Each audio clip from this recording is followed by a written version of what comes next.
He loved his family. We were married for almost 20 years. A picture-perfect life takes an unexpected turn.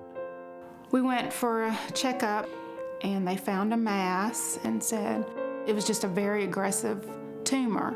He got progressively weaker, and we were taking care of him at home, and he was, we had to help him to the restroom or help him to the bed or help him around, and he was getting harder for me to take care of, and I had no idea what I was going to do. For Lisa Turman and so many others, Baptist Trinity Hospice House is the answer to a prayer and the promise of loving care when it's needed most. There's a lot of joy, and there's a lot of healing. Not all medicine comes in a bottle. The motto, "Our house is your house," is obvious from the moment you enter. Even patients arrive through the front door, just like at home. Because every detail is designed to celebrate life, make patients comfortable and secure, and help heal their family's heartaches.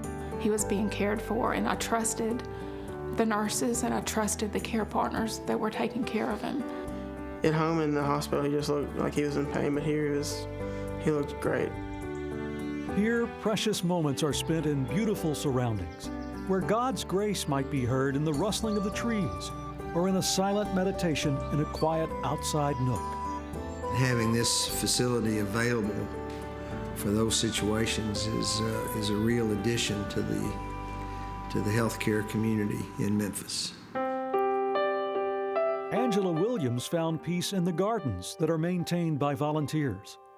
Her stepfather spent his last days here after it became too difficult for her to care for him at home. He was determined to do all that he could for himself.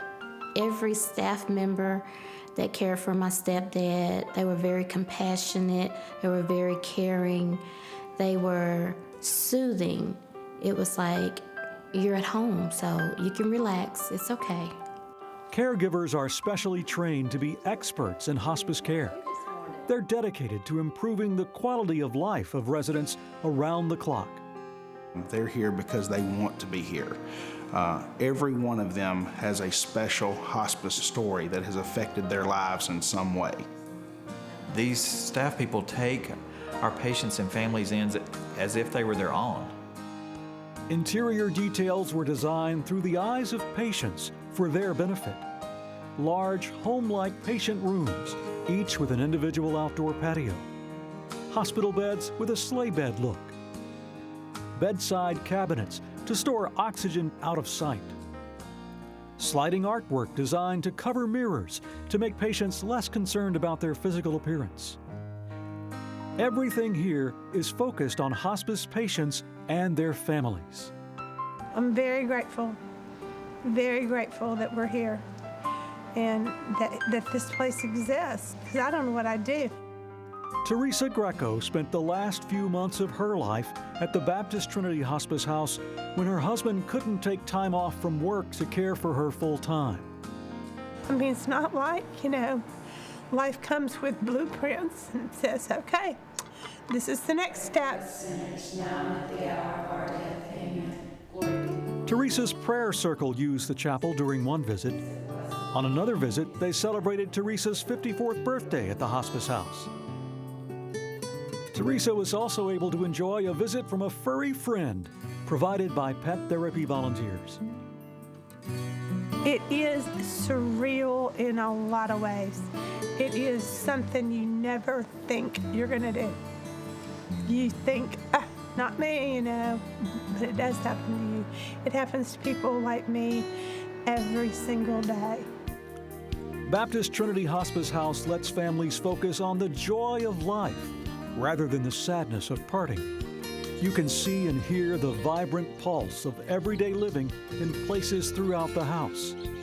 A play area filled with books, toys, and games gives youngsters plenty of ways to have fun and enjoy a visit with loved ones. An internet cafe provides computers to catch up on work, communicate with friends, or just take a break. The den, with its beautiful warm fireplace, is Gary Sanders' favorite spot. His college-aged brother Kelly loved to hang out here when he was a resident at the house. talking, reminiscing, and laughing. You know, you can walk by the lake or, you know, sit by the fireplace and have your conversations that, you know, that are important, you know, the ones, you know, that, you know, you might have waited your whole life to have. This is a place to have them. Lisa Turman planned her husband's funeral in the dining room of the house. While Lisa made plans for the end, the staff was there to help her. Even before Danny died, Lisa and her son Darby started grief counseling at the adjacent Kemmons Wilson Family Center for Good Grief. The center was the first in the area to offer specialized grief camps for children, teens, and adults. Grief is a process. It takes time. So the center provides grief support for at least a year afterwards, longer if families need it. And I think that helped me to understand that what I was going through was normal. They also helped explain, as well as the nurses, what to expect during the last days and the last hours and what to look for and what signs. And they help prepare you for that experience. And so when God called Danny home, Lisa may not have been ready for Danny to leave, but she was at peace. I was with Danny when he passed away. And I think having the counseling helped me prepare for that. As much as I didn't want it to happen, there would have been no other place I would have rather been. There comes a time when every family must say goodbye to a loved one. In that time of need, compassionate care is waiting in beautiful and peaceful surroundings at Baptist Trinity Hospice House and Kemmons Wilson Family Center for Good Grief. When we say, "Our house is your house," it's not just a motto, it's our mission. Now that we're here, really our work is only just beginning. We're going to need ongoing support from the community for us to carry out this mission long into the future. Contact us today to find out how you can help make a difference in the lives of your family and others.